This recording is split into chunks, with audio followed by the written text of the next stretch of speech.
Welcome to the Author Roundup. This special segment of the Book Connection show features up-and-coming indie authors who sit down with us and talk about their recently released books. Join us as we chat with our next guest author.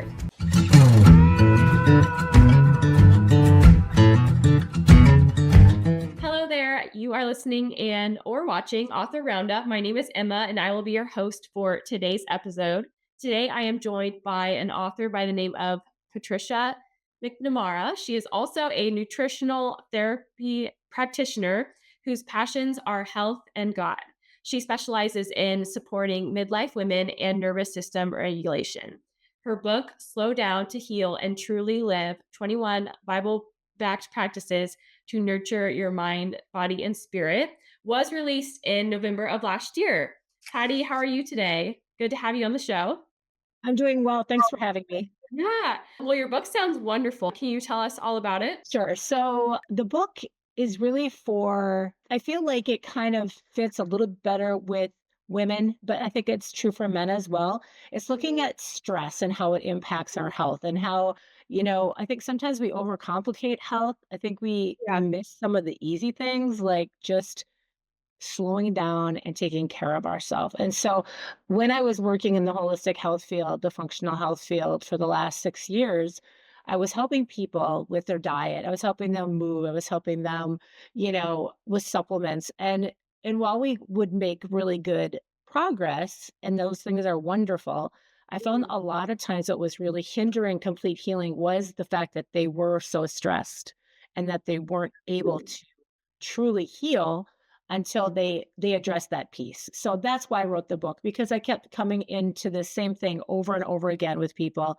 And I tend to attract the same clientele, I guess. And that was me for many, many years. So I finally, God just kind of put that on my heart, like, this is you. You need to slow down, and then you need to tell other people how to do it. Yeah. Yeah. And so did you notice that there were specific or commonality things as far as what causes these women's stress? Like what particular things cause them stress in Yeah, your I think women in particular, not always when you have children, but working moms, we're the sandwich generation, so we're taking care of elderly parents, we're taking care of kids, possibly grandkids. And so I really saw that as a big piece of it. And there's just this cultural expectation out there that we're supposed to be able to do it all. And there's so much comparison and judging, I feel like. And so I feel like we just are constantly feeling that we can't do enough and that we're always, just pressing on and not taking time for ourselves. Like, and again, that's not just for women. I see this with men as well. And these practices are good for overall health for anyone. I had a little book launch about a month ago, and I had some young men come to my launch. They were young men, they were friends of my son, and they were all like, "Oh, we're gonna buy this." I mean, we didn't realize this book was about, So these are things that anyone can implement and be beneficial. But I found it. The reason I wrote the book was because of what I was seeing in women of my generation. Yeah. And I'm sure even if it's just a small group of women that you've seen and experienced and talked to have had this commonality of stress, I'm sure obviously it like relates. Like I obviously relate to my mom as well. And yeah, like you said, like we have this like societal like standard, like we have to do it all. And that's a huge like burden and stress already. So you mentioned in your book the crucial missing piece to the healing puzzle that you discovered, and what was that missing piece? Did we talk about it, or is that something else? Yeah, no. Well, it's the missing piece is slowing down and Mhm. taking time, learning how to slow down by Mm. saying no to things. Sometimes it's going to be, Yeah. just, boundaries. So that's one of the practices in the book. It's like we have to learn how to set boundaries and we have to learn how to say no. And that's something that, really comes hard to a lot of people. But once you start doing it, I find that you see like, okay, this is okay. And it's not always easy and it doesn't happen overnight. But I think, so by slowing down, you're able to do these practices. They're not complicated. They're simple. Like if you read some of my reviews, it talks about how these are just things that make sense and we just forget about them. So I think it's just that being able to slow down enough to do these practices, which then address the stress in our life. And so the missing piece is just that we don't slow down and we're constantly running on adrenaline and our bodies can't heal in that state. Yeah, I feel like this is a book for the people pleaser in your Yes. life or or you in general, because I feel like a lot of people can relate to people Mhm. pleasing, and sometimes the best thing that you have to do for yourself is just say no. Right. Absolutely, absolutely. And that's, kind of why I had mentioned earlier, I see myself in this book and it was very much I was a people pleaser. I was a type A type of person. I was always going and I'd never said no. And, I got sick. And so as a result, I kind of learned that for me to truly heal, I needed to take my own advice that I was telling all my clients, right? Like, Yeah, okay, how are we going to do this? What's your plan? And yeah, just to see the changes in the clients that did prioritize that piece, they're like, life changing. So, yeah. and we're not talking like hours a day. We're talking, these practices are some are super simple. And so you draw inspiration from Jesus's example of stepping away to rest and reconnect with God. How can this practice be applied to, like we talked about, the fast-paced lives that women lead today? Right. I think, I just think it just goes to show that how important it must be because Jesus did do that. And it's not once in the Bible. It's talked about multiple times. And I also, I like to see, I don't know for some of those who have watched the show The Chosen, they continuously show Jesus. He's gone. He's off praying. He's spending time with his father. And that's what's the most important thing. So Yeah, that's really kind of cool. So as far as like I think it just is a matter of looking at your life and saying, where can I cut things out? Where can I say no? Like seriously sitting down on a Sunday afternoon and just looking at your week ahead and being like, okay, how can I do this? Whether it's okay, I'm putting the kids to bed 15 minutes earlier, or I'm having my husband do bedtime, or I am getting up a little bit earlier before work, or on yeah. my lunch break, I take a walk and I pray, or just finding ways to make time. And in the book, there are action steps. And so I do give examples of ways to make that practice a part of your life. And so that's a good exercise to sit down like on a Sunday and just think about your week ahead. That's a really good idea, and just kind of reflect on like what you want your week to look like.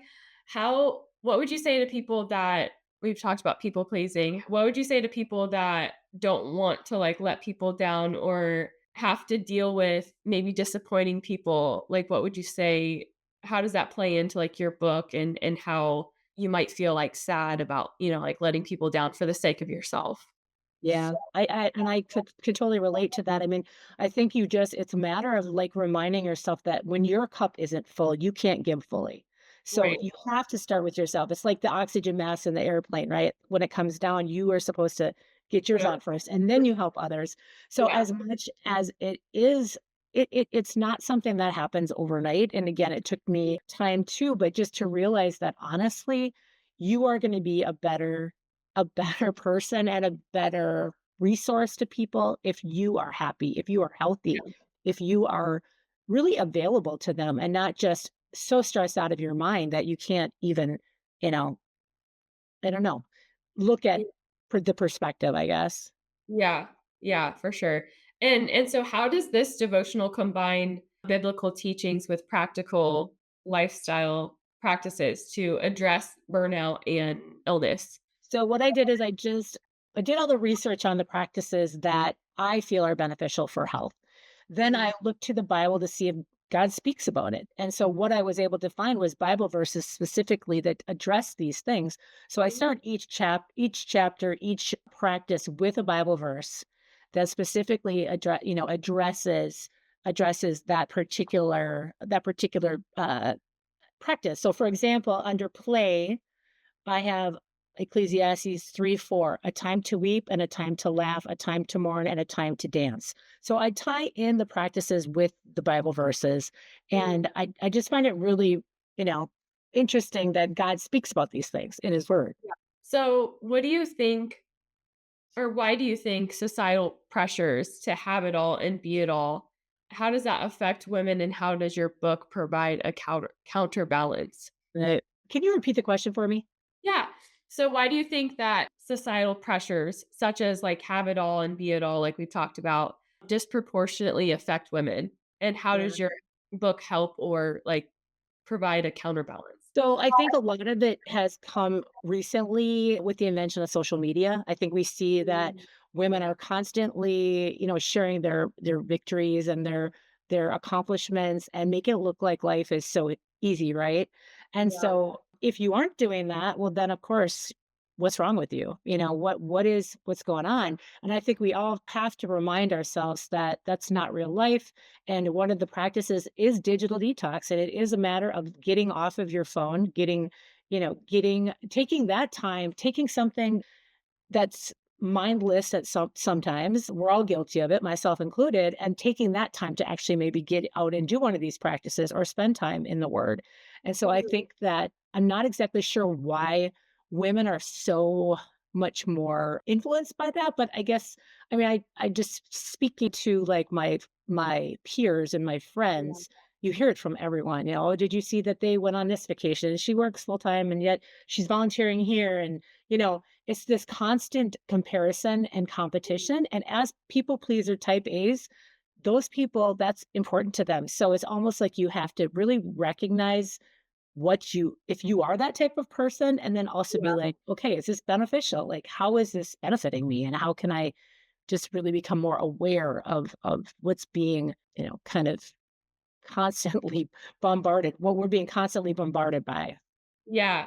Yeah, I think there's 2 societal pressures, like you mentioned about social media having this sort of expectation about what your life should look like and what your family should look like and what they should be doing based on other people, right? And if it doesn't look like that, then it's like, yeah, what am I doing wrong? And then also just the pressure of just being on social media, just like kind of losing sight of what's important, which is, spending time with your family and so digital detoxing is, I feel like, really important in Yeah, it today's is, and world. it was even more important shown to be even more important to me recently. I just got back literally 2 days ago from a mission trip in Panama, and I went up into the mountains of Panama and just witnessed what they prioritize there, and it's Yeah. so different.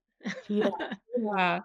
Yeah, I saw this video the other day of these, like, preteens, they seem like preteens, and it was in Europe, but they had this practice exercise at school where they put their phone in a box, and they were just like, "Oh my gosh, my life," they obviously didn't wanna do it, and then, like, 2 days later, they're like, "I feel so much better, like, I sleep better, I talk to my friends more, I actually connect," and it's like, that's what we need, especially for, like, children, like and as moms, like, watching out for our kids and things. Yeah, absolutely, I couldn't agree more. So your book does feature, like we've talked about, 21 lifestyle practices to nurture, mind, body, spirit. Can you share one of those practices that are particularly transformative or maybe like one of your favorites? Sure, sure. So my one of my favorites is nature. So getting out, the number one thing that I do every single day, which is so great for you, it helps to regulate your circadian rhythm, is to get out into the sunshine first thing in the morning. That tells your body it's morning. It tells your body to release cortisol in a certain pattern. And so, not only do I love that aspect of it, but I get movement and I get community with my dog. I take my dog for a walk and I spend time in prayer and I listen to worship music. So I feel super close to God when I'm doing that, and it's just so beneficial. Even like I don't know if you hear forest bathing, in Asia and how they, you know, how it's just transformative, and also like the different things you're exposed to in nature, and just even in the woods, like the different bacteria and the different fungi, and it's crazy. It's crazy. So always a mood lifter for me, and absolutely one of my favorites. Yeah, it's really hard like in the winter, like with seasonal depression and things. So this is a rough time for a lot of people right now. But I mean, yeah, I think like you said, just getting out like and connecting with earth is just like so very important for you and your mental health. Yeah, and I even say, even if it's 10 minutes, and if you can't go for a walk, just step outside into the sunshine and look at, Yeah. just go out there. Because I live in Wisconsin, and last week it was like 10 below zero. So I mean, I still don't let it be an excuse for me. I'm just like, I bundle up, I make sure I'm Yeah. ready, I'm dressed for it, and it's just the like you said, with the seasonal depression, it's just so Yeah. important. Yeah. Yeah. So for your devotional, how do obviously devotions have like reflection and prompts and action steps. In this devotional, how do these types of things help readers implement the changes they need to heal and thrive? Well, I think I have some really unique perspective because of my profession. And so the action steps a lot of times are very specific to how I help my clients. And so, for example, the hydration, well, we talked about nourishment and hydration as one of those pieces. And so one of the action steps is that you actually have a glass of water that you bring with you to at bedtime, set it on your nightstand. So when you wake up, you can drink that water and replenish the fluids you've lost during the night. So people don't realize how much water we lose when we sleep. And so I pull in a lot of the health benefits. That's what, there's a entire section in the devotional about how each one of these practices affect our health, whether it's immune health, mental health. I mean, it goes on and on. In fact, that's the kind of sciencey part of the devotion. Yeah. So I think it's really helpful. The action steps pull in a lot of things that have worked well for me, and then the reflections, I think really as a devotion, that's where we go kind of deeper with the peace with God. Yeah. So, and then there's also a prayer with each practice as well. So, yeah, I hope that Yeah. answers the question. Yeah, it does. And so going back to burnout and slowing down and achieving long-term health, was there a specific moment or turning point for you and your journey that reinforced the importance of slowing down and prioritizing your well-being? Absolutely. So, for years and years, I pushed, pushed, pushed, like, I talked about earlier. And I actually ended up losing my mom suddenly in a tragic death that was just out of nowhere. And so Oh, that brought me to my knees yeah. and really showed me how important it was. And I wasn't going to be able to, I could not do what I used to do. So Mhm. because of that, it slowed me down enough where I was like, wow, look at this. When I do this, I feel better. Look at this. I just was finally God put it on my heart that you've been telling your clients this for years. Now you need to live it out and you need to see how it impacts you. And it was like just a radical change. So Yeah. that was what happened. Yeah. Mhm. Oh my goodness. And so what advice would you give someone feeling overwhelmed by all of that? Whether it's a loss or the demands of work and family and societal expectations. Like what advice would you give them to like start now? Yeah. I think you just need to think of it as just baby steps. Just if you're so overwhelmed, even if it's 5 minutes, literally 5 minutes a day, do one practice out of the book, and Mhm. slowly but surely start shifting priorities and being able to say no to something that maybe isn't the best use of your time. Yeah. Again, making choices in your life, whether it's, okay, instead of watching Netflix for 2 hours, I'm going to watch Netflix for an hour. And then I'm going to take that other hour and I'm going to Yeah. implement some of these practices. So baby steps, because I think a lot of times we get super overwhelmed by, all of this stuff. And that's Mhm. why the devotion's broken out into, they're short chapters and it's very simplistic, but yet I feel really beneficial. And I think that if some people have told me they've read through the book in an entire sitting. Others have said, I Oh, just don't have time for that. I just want to, so they're doing one day, one yeah. devotion, one day. And it's literally, it'll take you less than a minute. And the practices and the action steps, the steps and the reflections, I've made them simple enough to where it's not like it's going to be something that's radically difficult for people to do. So I Yeah. think giving yourself grace, I always say perfection, not my clients. I always say, and now I can't even think of what it is. But practice and over perfection, right? Like, let's just not get crazy about this. Let's just take time Yeah. and give ourselves grace and baby steps. So, and I also think too, there's just some people that, when they read it, they're going to see themselves, they're going to be like, this is me, type A to the core, but I'm not willing to change, So sometimes it takes an event in your life to truly bring you to that. But I think a lot of people will just be like, you know what, I can do this. We can make small changes that over time will be really, really beneficial. Yeah. I think the baby steps things is very important. I feel like sometimes it's hard to like quit cold turkey in a way, like your habits. And, Yes. it's so easy just to be like, "Oh, I'll do it the next day," or like, "Oh, I'll just like really do it the next day." And then it's so hard to just like, and then you put that pressure on yourself, on your own pressure. Mhm. And so I Yeah. think baby steps is like a really, really good idea as far as like creating like healthier habits. Um, I agree. I agree. And that's something I stress in the book. It's like this is not meant to overwhelm you. These are for you to explore, find what works for you. yeah. Honestly, just give yourself grace. And so do you do the holistic practices anymore? I don't know if you mentioned that you used to do that with your clients or Oh, yeah. So, I mean, I haven't been doing a lot of one-on-one client work recently, but I do these every day. I mean, I don't do all of them, but I swear by them.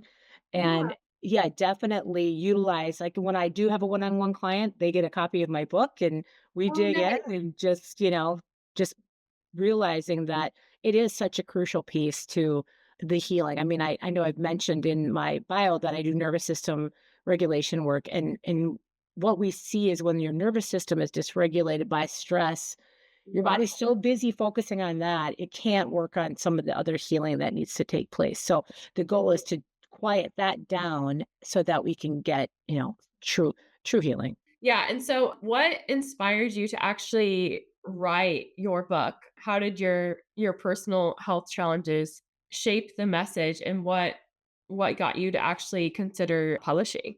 Yeah. So I actually, years ago, I've always dreamed of writing a book. I love Nice. research. I love like taking complicated things and making it simpler and like also like, like just putting what I've learned together so that people don't have to recreate the wheel. And so I Yeah. think I found that after I, really had taken time, allowed myself rest, allowed myself to kind of cut back on my work and really just Mhm. focus on healing, I was just like, you know what?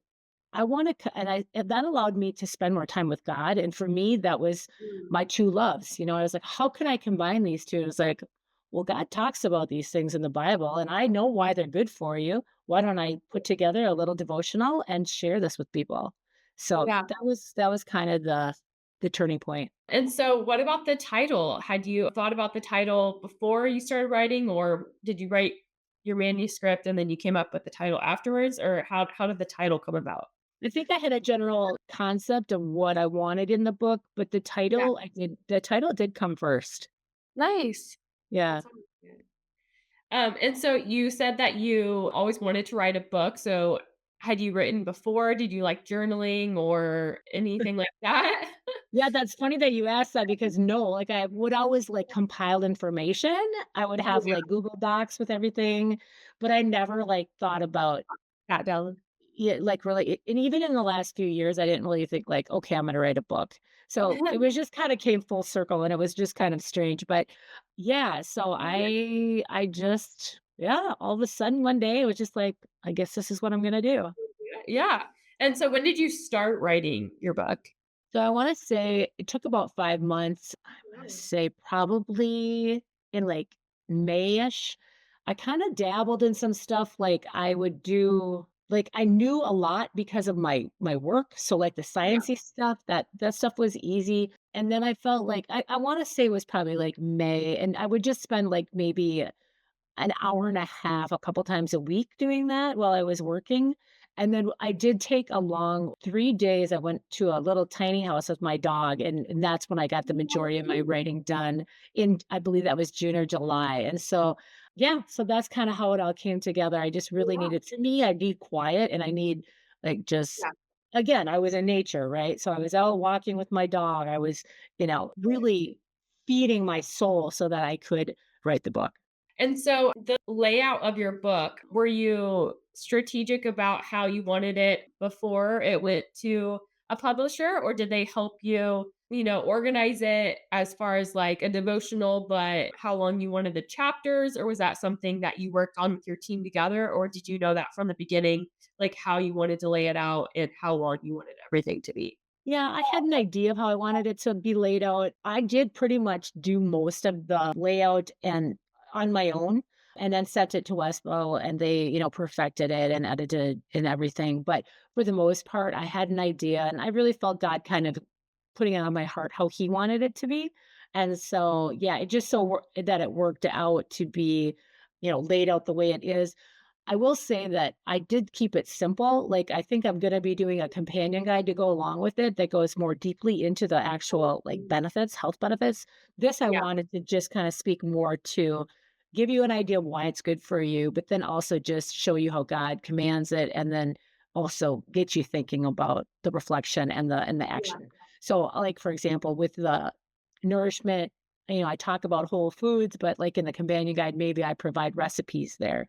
Maybe I, go deeper in each practice. I just wanted it to be something that, again, baby steps, right? I didn't want to Yeah. overwhelm someone with a bunch of information. I just wanted them to see how it was good for them and how they could make it part of their life. I like that. I like the way your book is baby steps and because you don't want like a huge, like thick, like textbook or Yeah. anything. But the idea about a second part is actually really good. I think that has more actionable steps that would be really nice to accompany your first book. So you mentioned about being in nature and writing and your experience. What was your writing experience like more in depth? Can you share any moments during your writing journey that you liked? Well, I think just I definitely felt, the times that I would like pencil in, my schedule here at home, the 90 minutes, I feel like that was more of kind of a grind and it was a little bit more challenging to get creative and that sort of thing.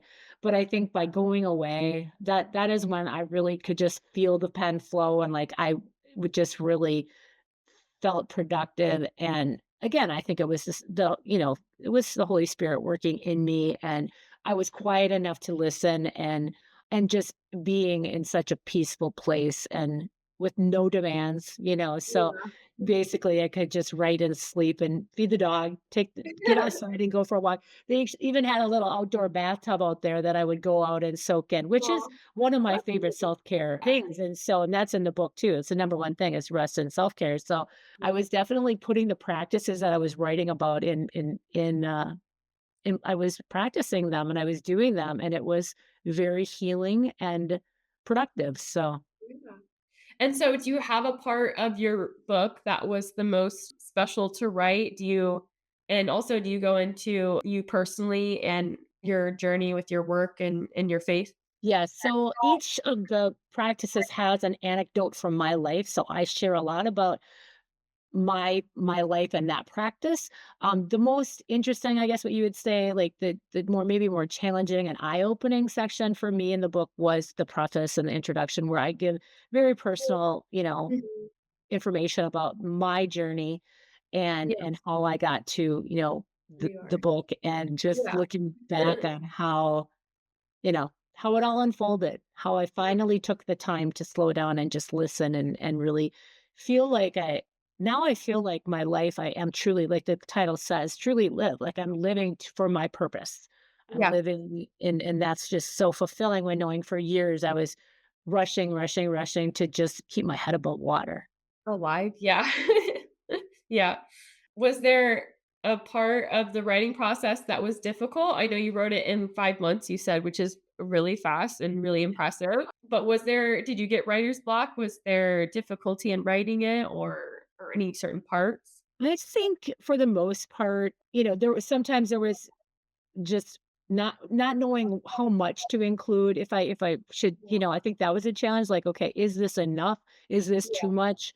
That yeah, was my main thing. Everything came to me really clearly, and, like, I felt like I said, because of my work, I knew a lot of the information that's already in the book, so it wasn't a lot of research, but more just almost soul searching and just, like, for the prayers for for example, I would just kind of be like, okay, Lord, what do you want me to say in this prayer? And they're very personal but overall I would say, it was more just like getting caught up in the semantics and making sure everything yeah. was laid out well, and I'm not a writer, and I wanted to make sure that I was, that the book was put together well, and so it was good to have editors for that. But yeah, I would say overall it went pretty quickly, other than the fact, like I said, just to make sure I wasn't missing something or uh overwhelming the reader. And so during the editing process, what was that like for you? Were you nervous about going into the editing process or was it pretty simple or what kind of feedback did you get from a spell press?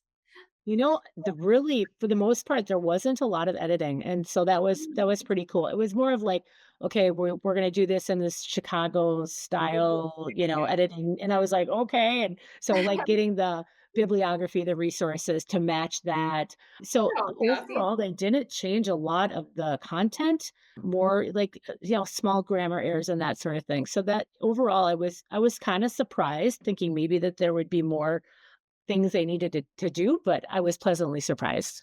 yeah, that must be a nice feeling. You're like, "Oh, man, I did it."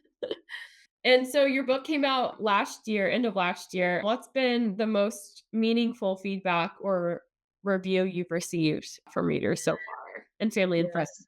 So, I think just a lot of it was just how, like, one of the people said, "Her story is my story." Like, just so Aw, many people are feeling this, and just the fact that, again, another reviewer said, this is health doesn't have to be so complicated.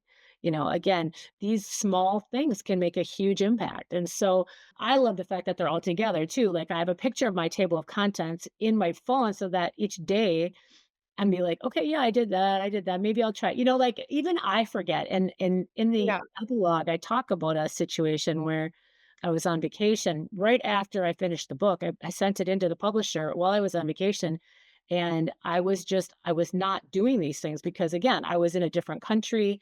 I didn't have, like, I didn't eat like I normally would have. I wasn't moving the way I normally would have. I wasn't spending time, with the Lord. I wasn't, maybe I was grumbling and you know, not showing gratitude as much as I normally would. And I was not in a good place. I was just anxious and agitated. And I was just like, what's Yeah. going on? And then I started to think about the fact that, Hetty, you're not doing what you normally do, what you've figured out these work, right? And Yeah. so I started doing them on the tail end of the vacation, and slowly but surely I got back to where I was feeling better, and my husband was glad because it wasn't much fun to be around.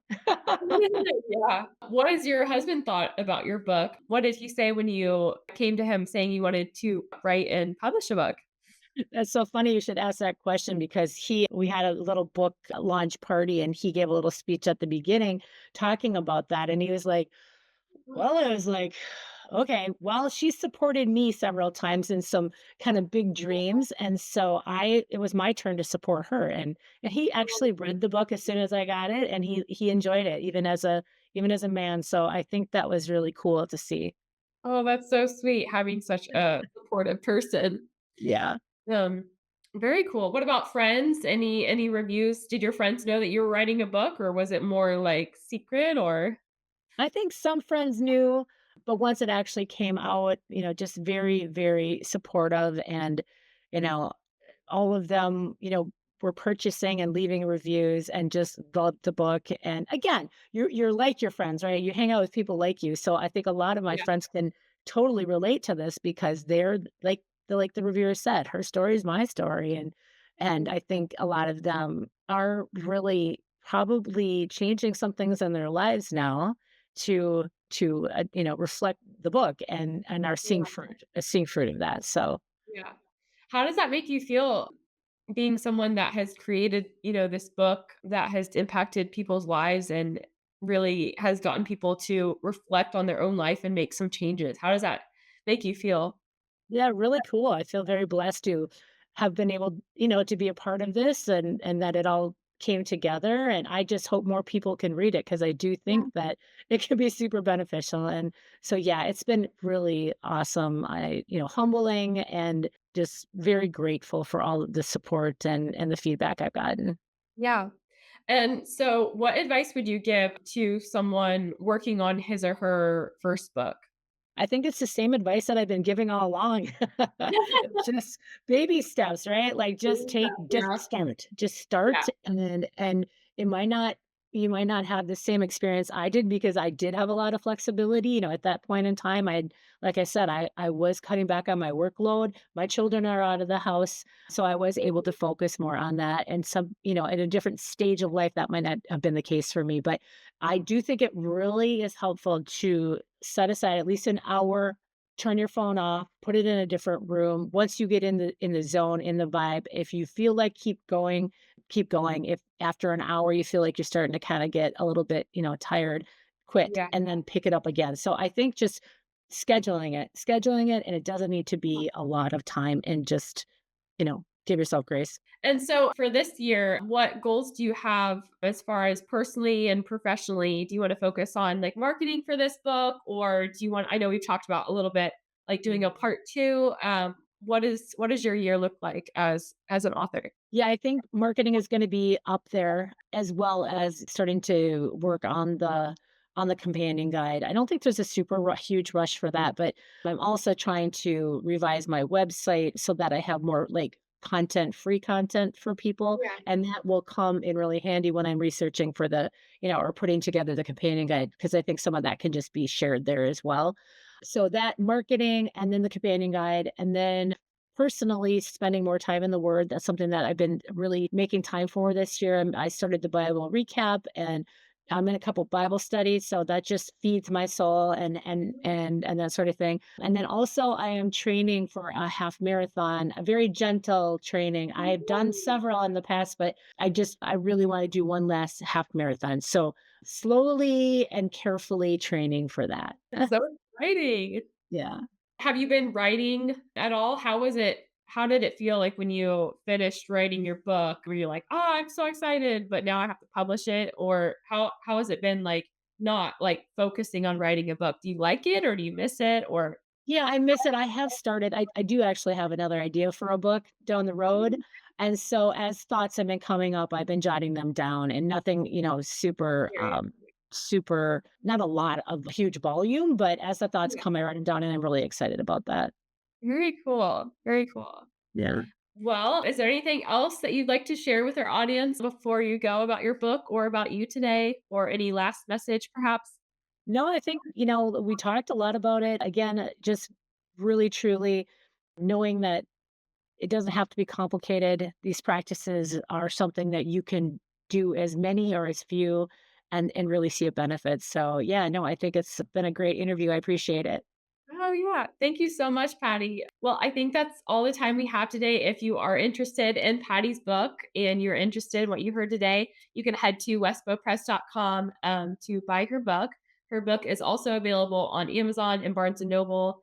And I just want to say thank you, Patty, so much for taking the time today to discuss your book. I love your book. I feel like it's wonderful. It has a wonderful message. And I wish you the best of luck Thank with you your so book. much. And thank you. Thank you, and thank you so much for watching, and I will see you next time.